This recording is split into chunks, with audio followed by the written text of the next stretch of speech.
La Biblia es un libro enorme. De hecho, tiene 66 libros. Pero, ¿por qué son tantos? ¿Realmente los necesitamos todos? Aquí te explicamos lo que aporta cada uno de los libros al gran texto. El Génesis trata sobre los comienzos de las cosas. Dios lo hizo todo, Dios hizo el mundo, todo lo que hay en el mundo y la creación más importante de Dios son los seres humanos. El Génesis también habla de los comienzos del pecado. Pero el pecado no viene de Dios porque el pecado no es algo que exista, el pecado es solo una corrupción de las cosas y los humanos se corrompen con el pecado. Así que a medida que los humanos se multiplican, también lo hace el pecado, pero Dios aún tiene un plan para redimir al mundo. El Génesis habla de los comienzos del pueblo del pacto de Dios, el pueblo a través del cual Dios va a bendecir a todo el mundo. Dios elige a Abraham para que sea el padre de su pueblo, al que llama Israel. El Éxodo trata de la salvación del pueblo de Dios, este pueblo era esclavo en Egipto, pero Dios utiliza a Moisés para llevarlo a la tierra prometida. Esto anticipa cómo Jesús salvará a su pueblo de la esclavitud del pecado y lo introducirá en el reino de Dios. El Levítico trata de la santificación del pueblo de Dios. El Levítico es un sistema grande y elaborado de rituales y ceremonias, pero el propósito de todo esto es que el pueblo de Dios pueda ser santo como Él es santo. Dios quiere que su pueblo sea apartado como una luz para el resto del mundo. Justo después de ser salvados, no fueron inmediatamente a la tierra prometida. En cambio, vagaron por el desierto durante 40 años. Y a lo largo del camino, hubo muchos contratiempos, desafíos y castigos. Pero el Deuteronomio es un pacto que Dios hace con su pueblo justo antes de que entre en la tierra prometida. Dios promete bendiciones si son fieles al pacto y maldiciones si no lo son. Y Moisés les da este pacto, pero desgraciadamente muere antes de poder entrar en la tierra prometida. Estos 5 primeros libros se llaman la Torá, o el Pentateuco, porque son los libros de Moisés. Pero algo interesante de notar es que los temas de estos libros son paralelos a la vida de un creyente. Primero somos creados, luego, en algún momento de nuestra vida, somos salvados, y después Dios nos santifica. Siempre es el Éxodo antes que el Levítico, siempre es la salvación antes de la santificación, Dios siempre redime a su pueblo antes de pedirle nada. Pero la santificación no es un proceso ascendente, y siempre hay mucho vagabundeo espiritual y lucha, y la gran mayoría de los creyentes morirán antes de entrar en la tierra prometida. Pero lo que importa al final es si fueron fieles al pacto de Dios. Así que, en el libro de Josué, el pueblo de Dios está justo fuera de la tierra prometida, pero la tierra está actualmente habitada por un montón de naciones malvadas, así que van a tener que luchar para apoderarse de ella. El pueblo tiene fe en Dios, así que Dios los fortalece para que puedan conquistarlas. El libro de los jueces repasa un patrón en el cual el pueblo de Dios prospera y le va muy bien, pero, luego se olvidan de Dios, entonces sufren, y luego vuelven a Dios, entonces prosperan de nuevo y cada vez que vuelven a Dios, es a causa de un juez que Dios designó. El libro de Ruth se desarrolla durante este mismo tiempo. Ruth no es israelita, pero emigra a la tierra prometida y se une al pacto de Dios. Es importante resaltar que Ruth es la bisabuela del rey David, antepasado del propio Jesús. Esto demuestra que Dios actúa a menudo a través de personas que otros consideran insignificantes. Y esto se aplica también a David, de quien trata el siguiente libro. Primero de Samuel, trata de David, que empieza como un pastorcillo normal, pero después de derrotar al gigante Goliat, todo el mundo lo considera más héroe que al rey Saúl. Y esto pone a Saúl muy celoso. Pero honestamente, ¿puedes culpar al rey si la gente dijera cosas como esta? El primer libro de Samuel se trata en todo sentido sobre el ascenso al poder del rey David, porque eventualmente se convertirá en rey. El segundo libro de Samuel trata del reino de David. Empieza muy bien y se va expandiendo, pero a David se le dice que va a tener un descendiente que va a ser una nueva y mejor versión de él, cuyo reino va a cubrir el mundo entero. Y la razón por la que esto es necesario es porque David no es perfecto. Eventualmente peca, y debido a eso, todo va cuesta abajo para él. El libro de Primeros Reyes trata del hijo de David, Salomón. Él hace mucho para glorificar a Dios, como construir un templo enorme y hermoso y dispensar mucha sabiduría para el pueblo.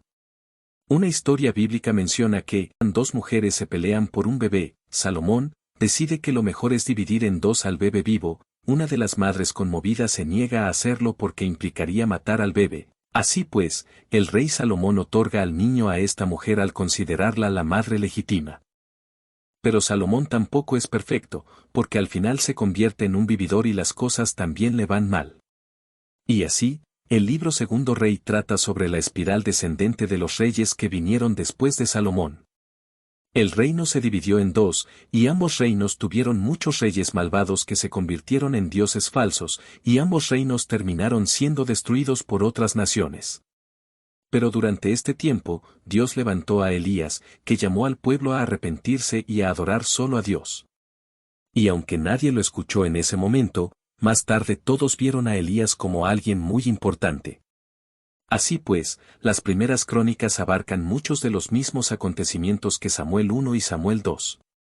Pero mientras esos libros son más como biografías personales de David, Primera de Crónicas es más como un libro de texto de historia sobre el reino como un todo, y habla del surgimiento del reino. Segundas Crónicas es similar, excepto que habla de la caída del reino hasta el exilio babilónico.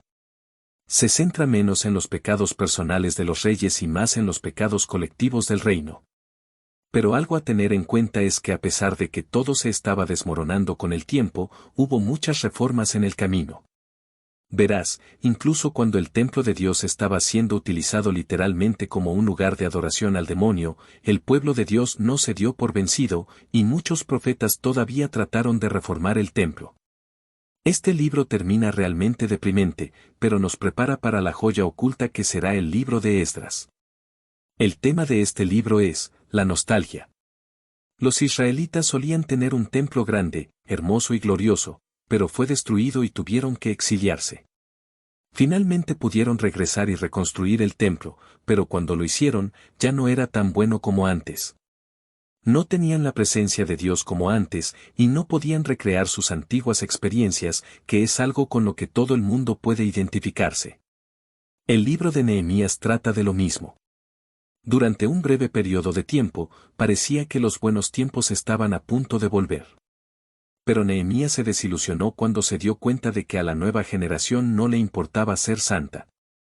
Y esto demuestra que no somos capaces de recrear lo que se perdió, por eso necesitamos la esperanza de que todo lo bueno se restaurará algún día. El libro de Esther es una historia realmente interesante sobre un complot para matar a todo el pueblo de Dios.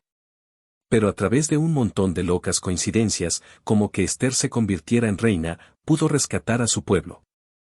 Lo interesante de este libro es que es el único que no menciona a Dios por su nombre. Pero a través de estas coincidencias, podemos ver que Dios es el que orquesta toda esta historia. Dato curioso. Los judíos todavía celebran la historia comiendo triángulos, preguntándose por qué existe el mal. El libro de Job tiene una respuesta, o al menos una respuesta parcial.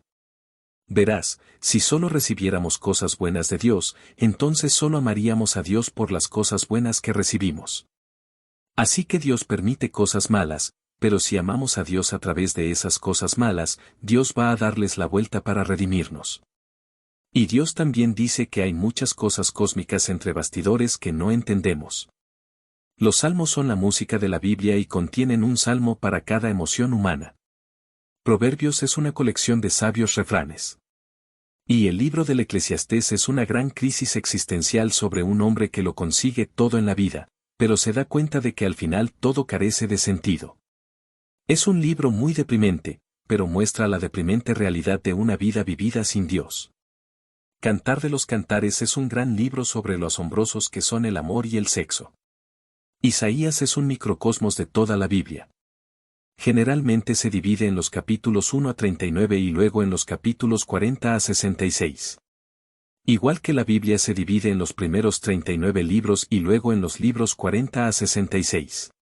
Los capítulos y versículos se añadieron más tarde, pero siguen un patrón interesante porque los primeros 39 capítulos tratan sobre el juicio y el resto sobre la esperanza. Al igual que el Antiguo Testamento se asocia con la ley y el Nuevo Testamento con el Evangelio. Y hay muchos otros patrones interesantes. En cualquier caso, Isaías contiene las profecías más explícitas sobre Jesús de todo el Antiguo Testamento. El libro de Jeremías profetiza la destrucción de toda religión falsa. Verás, no importa cuántos rituales religiosos hagas si no tienes verdadera fe. Al final todo es inútil, y Dios lo va a destruir.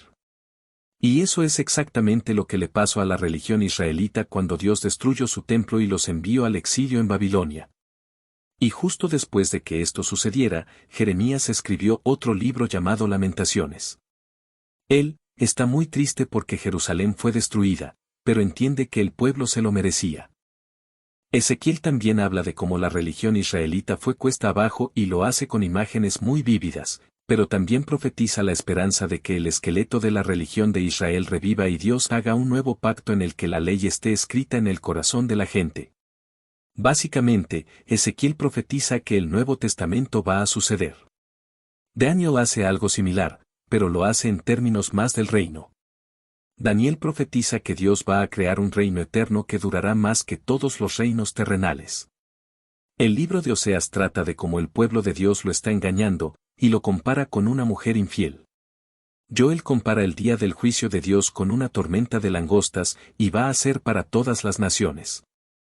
Así que el punto es que ninguna nación va a escapar del juicio de Dios.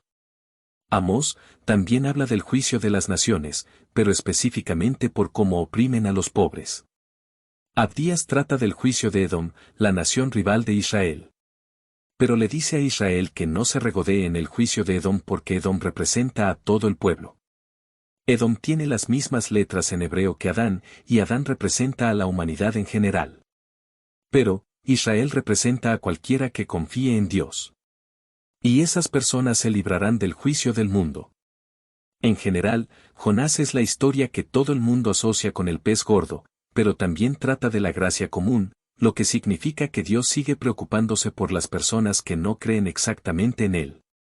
Jonás formaba parte del pueblo de Dios, pero en la historia desobedeció a Dios con frecuencia.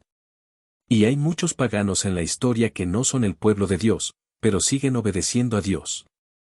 Así que es más complicado que los creyentes son buenos y los incrédulos son malos. Miqueas habla de la destrucción de Israel a causa de su corrupción.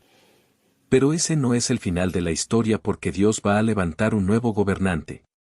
Va a nacer en Belén y va a ser un gobernante para todas las naciones. El libro de Nahum muestra que Dios es libre de utilizar a cualquiera para sus propósitos, porque se trata de la destrucción de Nínive. Pero en los últimos dos libros, vimos a Nínive siendo utilizada para los propósitos de Dios. En Miqueas, Dios usó a Nínive para destruir a Israel como juicio. Y Jonás demostró que Dios aún se preocupaba por Nínive, a pesar de que finalmente iban a ser destruidos. Habacuc es una súplica a Dios para que destruya todo el mal, y la respuesta es que simplemente será paciente. Sofonías es probablemente la profecía de juicio más dura de la Biblia, pero dice que Dios hace esto porque ama a la gente y que en realidad se regocija en ella. Es interesante que a veces la profecía utiliza la tercera persona para Dios, y a veces utiliza la primera persona para Dios en el mismo párrafo. Nos preguntamos por qué. Ageo dice que Dios volverá a engrandecer el templo algún día, pero ¿cómo va a hacerlo ahora? Zacarías es donde se pone real. Dios va a venir, y esto implica que Dios va a venir 2 veces ahora. Va a vivir entre su pueblo. Pero lo interesante es que dice que el Señor va a enviar al Señor a vivir entre su pueblo. ¿Cómo funciona eso? Y Malaquías dice que antes de que Dios venga, va a enviar a su mensajero delante de él. ¿Recuerdan al profeta Elías que quería que todos se arrepintieran? Él es el mensajero que Dios va a enviar delante de él. Y así concluye el Antiguo Testamento.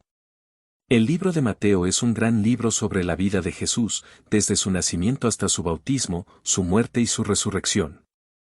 Y está escrito para un público hebreo. Así que se centra en cómo Jesús cumple las profecías de las Escrituras hebreas. Muestra que Jesús es el Rey profetizado en el Antiguo Testamento, y eso significa que es el Mesías o el Cristo. Marcos es otra historia sobre Jesús, pero lo retrata como un superhéroe haciendo milagros cada 5 segundos. Lucas es también una historia sobre Jesús escrita desde una perspectiva no judía. Así que se centra en cómo Jesús es el Salvador de todas las naciones, no solo de los judíos. Y también se enfoca más en las mujeres en la vida de Jesús, como María, la Madre de Dios. Ahora, Juan provee una perspectiva única sobre Jesús porque los primeros 3 libros son llamados los Evangelios sinópticos. Y se centran principalmente en el ministerio público de Jesús y sus discursos. Pero como Juan estaba en el círculo íntimo de Jesús, se enfoca mucho en las conversaciones privadas de Jesús, lo que significa que las cosas se ponen profundas. Los Evangelios sinópticos se centran mucho en el reino de Jesús. Pero en Juan, Jesús habla de quién es él mismo. Todos los evangelios reconocen que Jesús es Dios, pero Juan profundiza más en lo que eso significa. Y como resultado, entra en temas realmente cósmicos. Esta es la historia del comienzo de la Iglesia. Justo después de que Jesús ascendió al cielo, los discípulos estaban en Jerusalén y el Espíritu Santo vino sobre ellos y les dio poder para comenzar la Iglesia. Y luego la Iglesia se extendió desde Jerusalén a un montón de otros lugares. Esto sucedió gracias a San Pablo, cuyo trabajo era predicar a todas las naciones, no solo a los judíos. Y al hacerlo, les escribió muchas cartas. Veamos algunas de ellas. Romanos es básicamente un gran resumen de la teología cristiana. Pablo utiliza la ley y el Evangelio para explicar todo el plan de salvación de Dios. Primera de Corintios es básicamente Pablo diciendo a la iglesia corintia, dejen de ser tan raros. Ustedes están actuando tan sexualmente inmorales. Estáis haciendo que los paganos no creyentes de vuestra ciudad parezcan una abuela bautista. Así que Pablo habla de cómo tener una buena moral cristiana y cómo hacer cosas como el amor y la amistad. En 2 Corintios, Pablo felicita a la iglesia corintia por mejorar después de que recibieron su primera carta. Pero luego se preguntan por qué siguen siendo perseguidos y mejoraron. Y Pablo les asegura que no es porque Dios esté enojado con ellos. Gálatas trata de Pablo diciéndole a la iglesia de Galacia que deje de predicar un evangelio falso. Verás, algunos de ellos decían, necesitas ser judío para ser cristiano. Y Pablo dice, eso no es verdad. Quien cuenta como pueblo de Dios nunca se basó en quien es biológicamente un judío, sino quien confía en el pacto de Dios. Y todas las personas son iguales en Cristo. Efesios habla de cómo deben funcionar las relaciones cristianas. Esto significa relaciones entre esposos y esposas, padres e hijos, siervos y amos, y entre amigos. Y todo ello a la luz de nuestra relación con Cristo. Filipenses habla mucho de regocijo y sufrimiento porque fue escrito desde la prisión de Pablo. Pablo dice que, como tenemos esperanza en Cristo, siempre podemos centrarnos en lo bueno. Colosenses habla mucho del significado cósmico de Cristo. ¿Sabías que Cristo mantiene unido todo el universo y que todas las cosas fueron hechas para Cristo? Primera de Tesalonicenses trata de la segunda venida de Cristo. Siempre tenemos que estar preparados para ella, porque podría ocurrir en cualquier momento. Incluso, podría suceder ahora mismo. Así que cuando Jesús regrese, va a descender a la tierra, y mientras lo hace, vamos a reunirnos con Él en medio del aire y luego descender con Él como un desfile. Segunda de Tesalonicenses también trata de la segunda venida de Cristo. Pero también dice que la segunda venida será el día del juicio, y todos los enemigos de Cristo serán arrojados a la destrucción eterna. Primera de Timoteo tiene instrucciones sobre cómo dirigir una iglesia. Cosas como cómo escoger un buen pastor, cómo es la buena conducta, y cómo exponer a los falsos maestros. Segunda de Timoteo también tiene instrucciones sobre cómo dirigir una iglesia, específicamente con un enfoque en la predicación de la Biblia, porque toda la Escritura es la palabra de Dios y toda ella es útil para nosotros. De eso trata este video. Tito trata de asegurarse de que todos en la iglesia reciban una buena enseñanza. Los hombres deben aprender de los hombres mayores cómo ser buenos hombres. Las mujeres deben aprender de las mujeres mayores cómo ser buenas mujeres. Y todos los cristianos necesitan aprender de la iglesia y ser disciplinados por ella. Filemón es una carta sobre el perdón cristiano. Filemón tenía un criado que huyó, pero Pablo dice a Filemón que acepte de nuevo a su criado, no como criado sino como hermano, y que le perdone todas sus deudas. El libro de Hebreos conecta el Antiguo y el Nuevo Testamento. Recuerda el Levítico y todas esas ceremonias y rituales. ¿Cuál era el propósito de todo eso? El propósito era ser sombras de Cristo. Pero ahora que Cristo ya ha hecho su sacrificio, no hay más sacrificios necesarios. El propósito del ritual es elevar nuestras mentes a las realidades celestiales superiores, porque Cristo es nuestro sumo sacerdote en el cielo. Santiago está escrito por Santiago, y trata de cómo es la buena religión. Si dices que tienes fe, pero no ayudas a los demás, esa fe tuya está muerta. Primero, Pedro trata de cómo los cristianos deben actuar en la sociedad. Si eres cristiano, debes ser capaz de explicar por qué. Y los cristianos siempre deben comportarse bien en la sociedad. Así que, si se meten en problemas, debería ser solo por ser cristianos, no porque se hayan portado mal en general.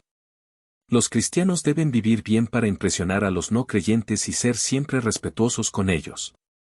Segundo, Pedro habla del juicio final del mundo. Todo lo malo será destruido con fuego. Algunas personas preguntan por qué tarda tanto en suceder, pero Pedro dice que seamos pacientes porque un día para el Señor es como 1000 años. En primer lugar, Juan trata de por qué el amor es tan importante. Porque Dios es amor. Pero, ¿cómo sabemos lo que es el verdadero amor? Es fácil. Cristo es nuestro ejemplo. Y eso significa que no debemos confiar en ningún espíritu que no confiese a Cristo como Señor. Ahora segundo, Juan nos dice que tengamos cuidado con los falsos cristos porque hay algunas personas que dicen creer en Cristo, pero no confiesan que Cristo vino en la carne. Así que tenemos que tener cuidado con esas personas. Y tercero, Juan nos advierte que no imitemos a los que hacen el mal porque tales personas no conocen a Dios. Judas trata de proteger a la iglesia de la falsa enseñanza. Hay muchos maestros que solo dicen lo que la gente quiere oír, pero ese camino lleva a la destrucción. En términos generales, la revelación es una visión extremadamente dramática de lo que sucede detrás de las escenas espirituales, y hay un montón de imágenes muy vívidas. Pero el punto es que Dios gana al final. Todas las cosas serán restauradas. Dios hará todas las cosas nuevas, y vamos a vivir en un mundo redimido para siempre. El propósito de este video es darte una idea general de cada libro para que puedas leerlo por ti mismo. Cada libro de la Biblia es como una gema a través de la cual brilla la luz del Espíritu Santo. Pero cuando todo se junta, vemos el mensaje global de Cristo. Si el contenido te inspira, dale like y suscríbete para más.